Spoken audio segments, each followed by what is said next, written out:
The rain in Seoul fell hard, but the fire from the car crash was even stronger.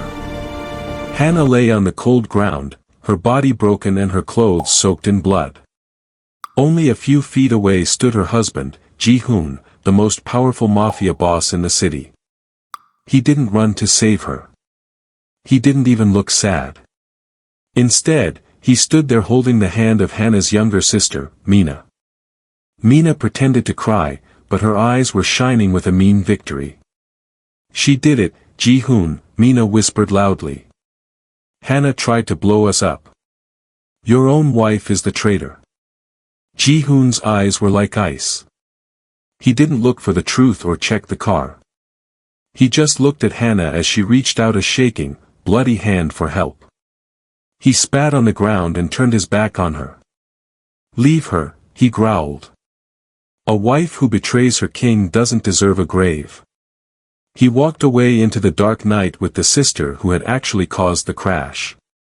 He thought Hana was gone forever. He didn't know that the girl he left in the fire was about to become his worst nightmare. The city of Seoul was glowing under the bright lights of the Grand Cathedral. It was the wedding of the year.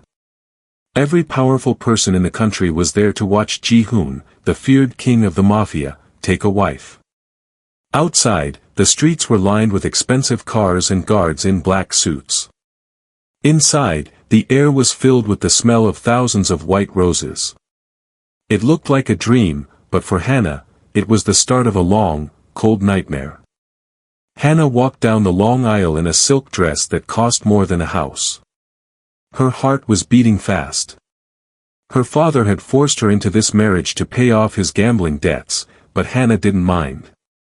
She had loved Ji-Hoon from a distance for years. She saw the lonely man behind the scary reputation. She truly believed that she could be the one to make him happy. As she reached the altar and looked up at him, she felt a spark of hope. But Ji-Hoon didn't look back at her with a smile. His face was a mask of stone. When he took her hand, his grip was so tight it almost hurt. He didn't see a partner, he saw a person he had bought. As the priest began to speak, Ji-Hoon leaned down as if he were going to whisper a romantic secret.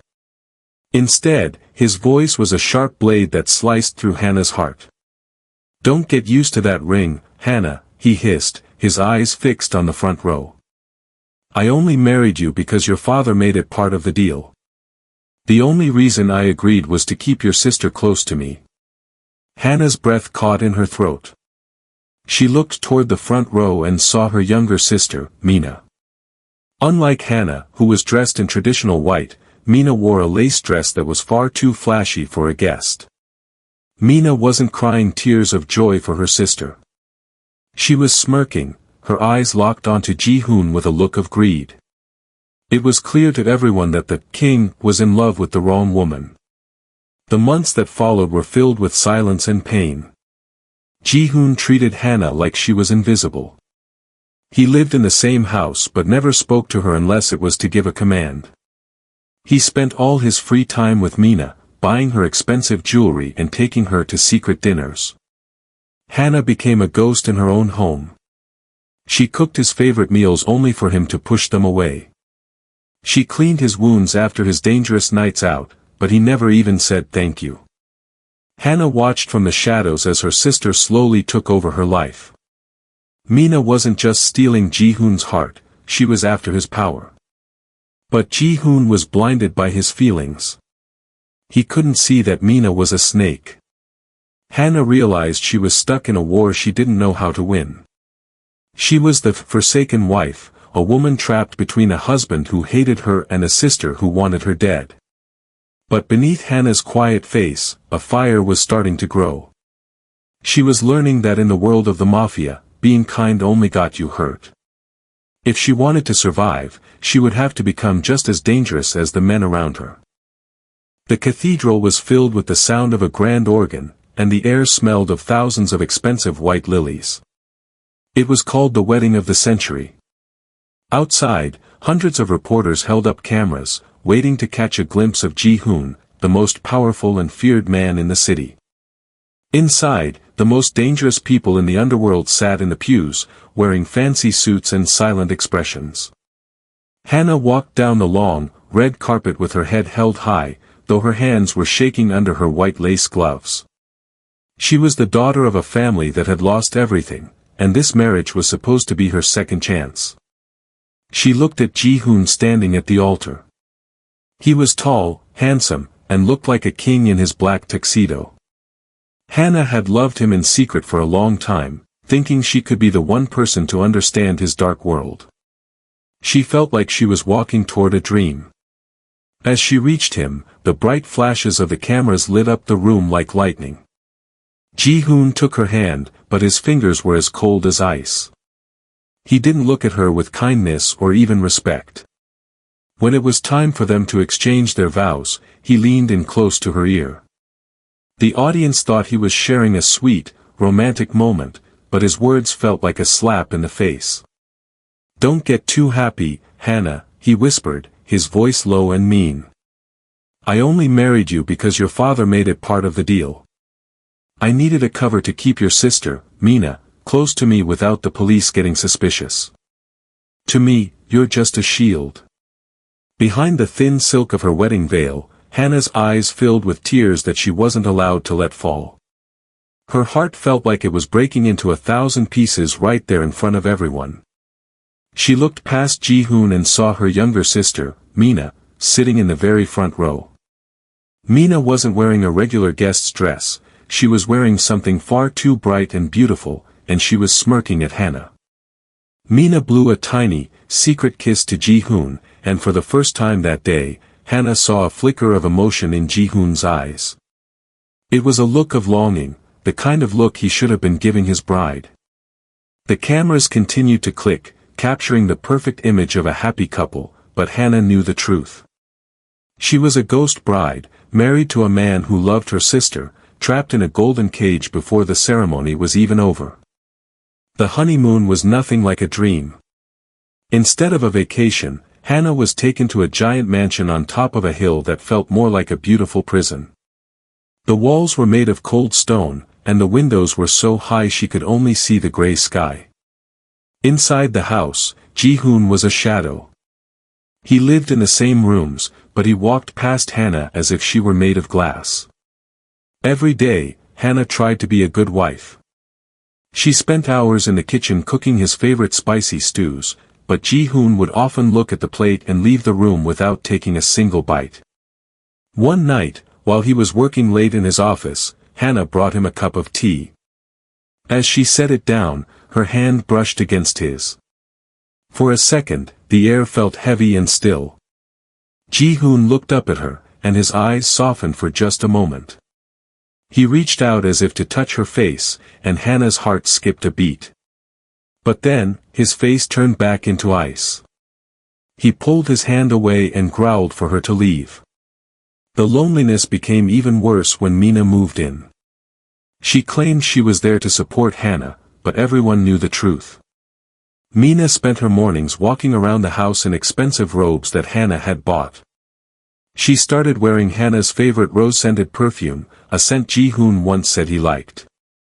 When Hana walked into the living room, she would find Mina sitting on the arm of Ji-Hoon's chair, whispering secrets in his ear and laughing.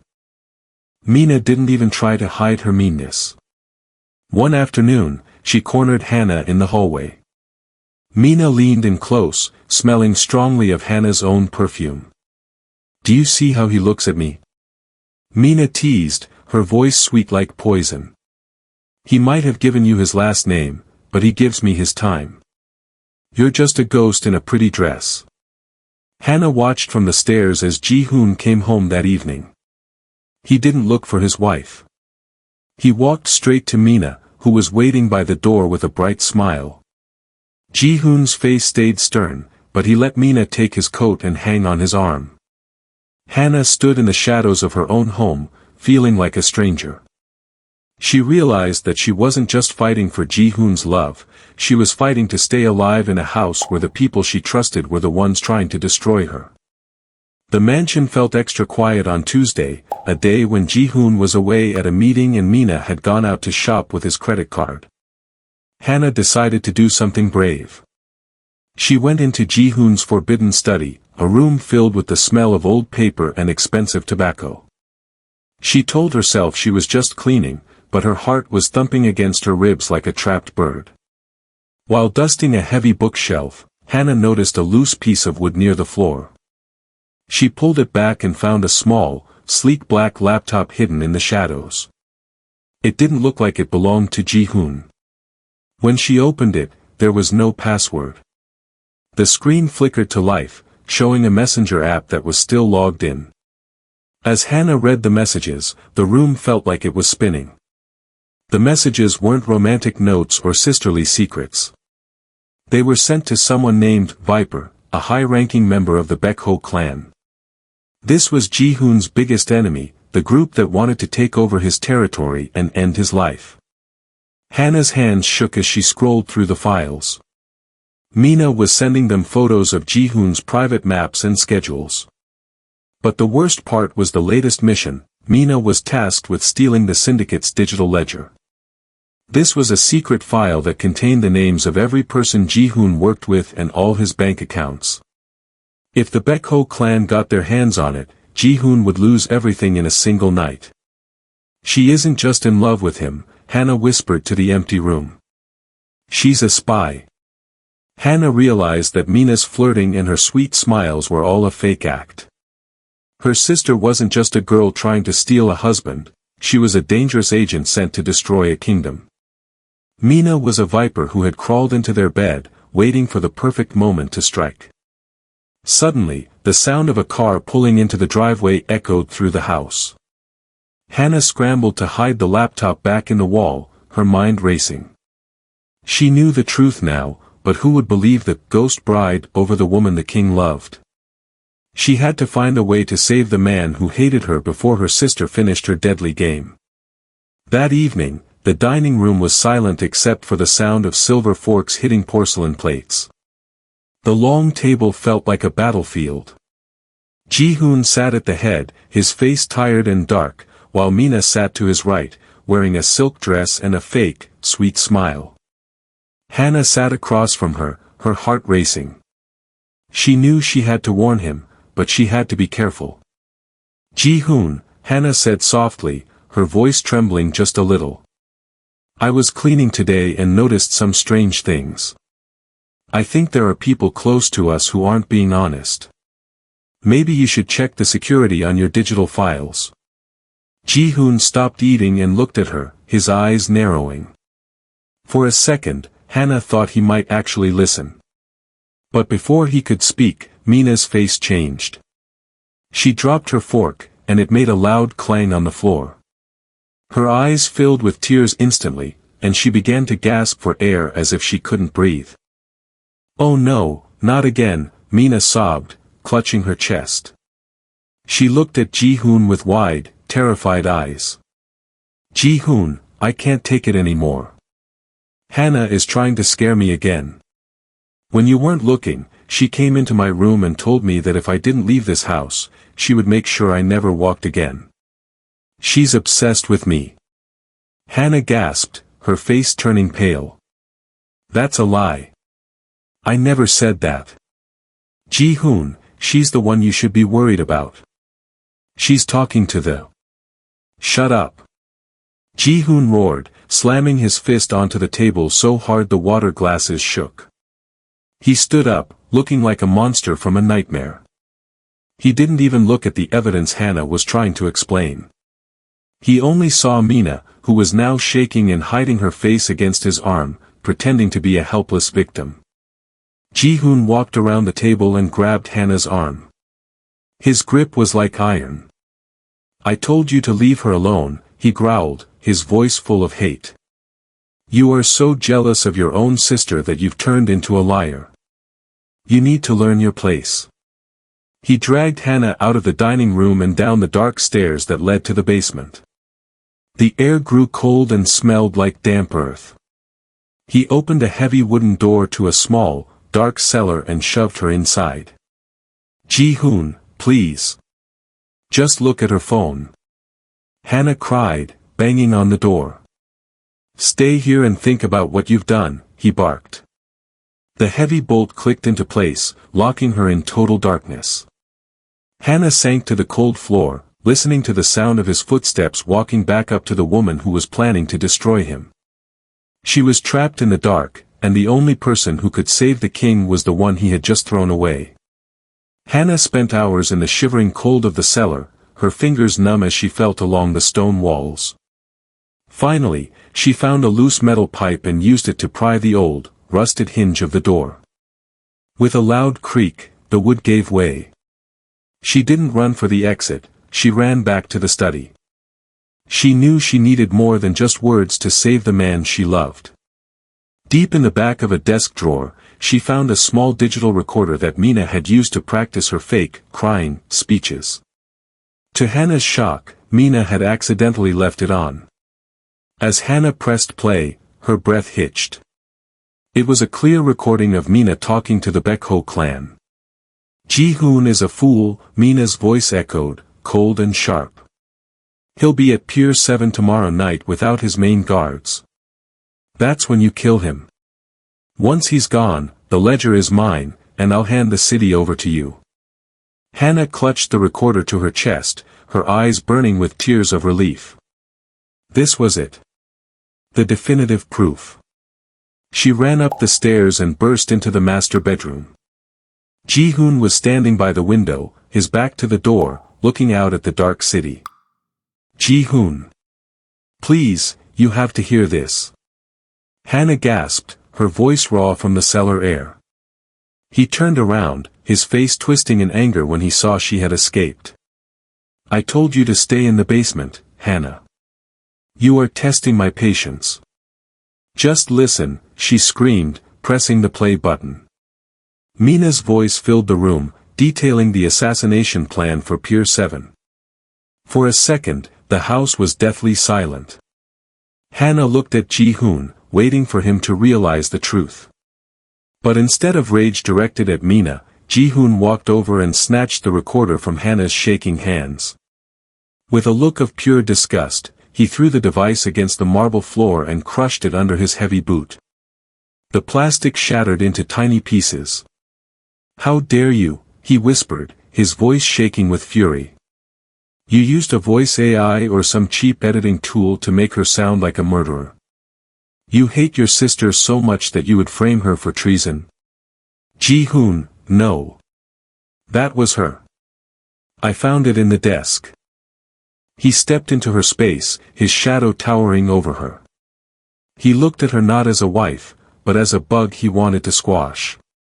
If you ever try to touch her reputation again, or if you ever mention Pier 7 to anyone, I will kill you myself, he growled.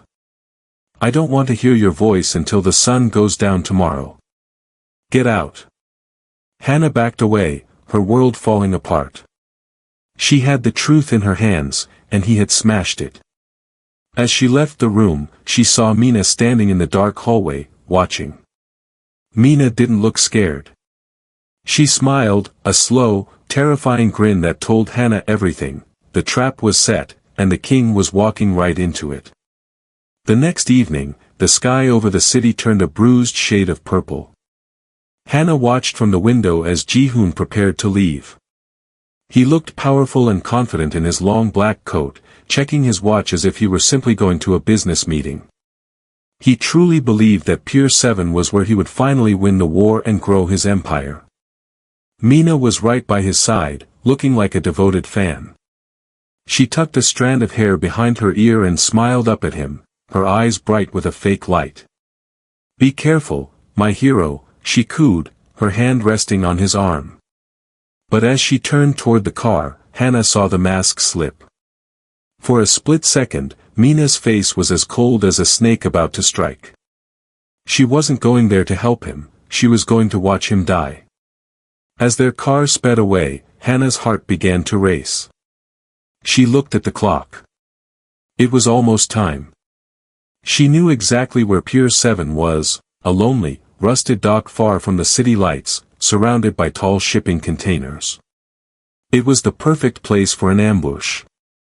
In her mind, she could already see the rival snipers hiding on the rooftops, their red laser sights pointed right at Ji-Hoon's chest. Hana knew she should stay away. Ji-Hoon had threatened to kill her himself if she spoke up again. He had treated her like trash and chosen a liar over his own wife. But as she stood in the empty mansion, she realized she couldn't let him walk into his own grave. Her love was like a fire that wouldn't go out, no matter how much ice he threw on it. She ran to the garage, her breath coming in short gasps. She found the keys to an old, fast car that the guards rarely used. She didn't have a weapon or a plan, she only had her courage. As she started the engine, the roar echoed against the concrete walls. She shifted into gear and slammed on the gas pedal, the tires screaming as she flew out of the driveway. The wind whipped through the windows as she raced toward the docks. Every red light felt like an eternity. She kept picturing Ji-Hoon stepping out of his car, unsuspecting and alone, while the killers waited in the dark. "Please, just let me be on time," she whispered, her knuckles white as she gripped the steering wheel. She was driving toward a death trap, but she didn't care. She was the only one who knew the truth, and she was the only one who could stand between the man she loved and the bullets meant for him. The docks at Pier 7 were dark and smelled like salt and rusty metal. Huge shipping containers stood like giant towers, casting long shadows everywhere. Hana turned off her headlights as she neared the water, her eyes searching the darkness. Ahead, she saw Ji-Hoon's black SUV come to a stop in the middle of a wide, open space. He stepped out of the car, looking calm and powerful, while Mina stayed close behind him with a sneaky smile on her face. Hana's eyes scanned the tops of the containers. Suddenly, she saw a flash of light. High above, a man was holding a heavy weapon. It was a rocket launcher, and it was aimed directly at Ji-Hoon. Time seemed to slow down. The man pulled the trigger, and a streak of orange fire roared through the air, screaming toward Ji-Hoon's car. "No!" Hana screamed, but nobody could hear her over the wind. She didn't think about her own safety. She didn't think about how Ji-Hoon had treated her. She only thought about saving him. Hana slammed her foot on the gas pedal and steered her car directly into the path of the flying rocket. With a deafening boom, the rocket hit Hana's car instead of Ji-Hoon's. The world turned into a bright ball of orange and red fire. The force of the explosion lifted Hana's car off the ground, flipping it through the air like a toy.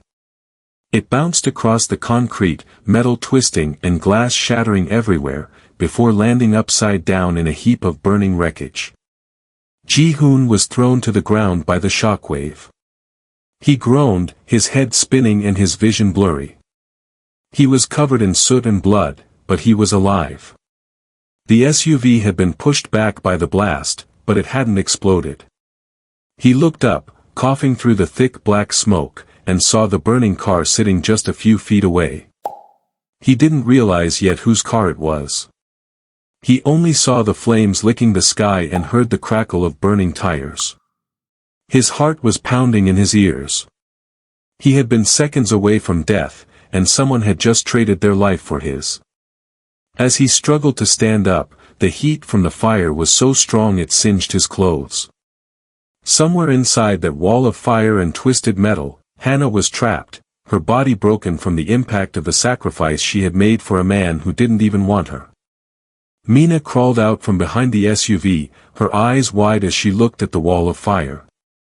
She saw Hana's blood-stained hand reaching out from the broken window of the burning car.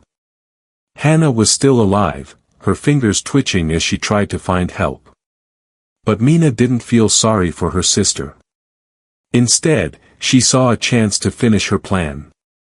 Ji-Hoon was stumbling toward the wreckage, his face pale with shock. Someone saved us," he muttered, his voice shaking. "No, Ji-Hoon. Stay back." Mina screamed, rushing to his side and grabbing his arm. She pointed at the burning car with a trembling finger, pretending to be terrified. It wasn't a rescue. It was her. I saw Hana in that car.